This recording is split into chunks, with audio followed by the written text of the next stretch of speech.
In this video, I'm gonna be showing you how to check your Facebook block list from your computer.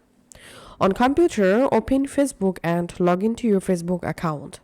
Now click on your profile photo here and click on Settings and Privacy. Go to Settings. In Settings, in this left-hand menu, scroll down. Under Audience and Visibility section, you find here blocking. Click on that.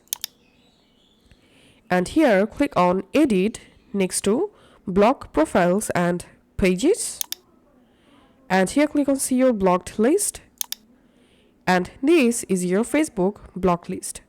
From here you can add someone to your block list by click here, and you can also unblock someone by clicking on Unblock. So that's how you can actually see our Facebook block list on computer. Thanks for watching.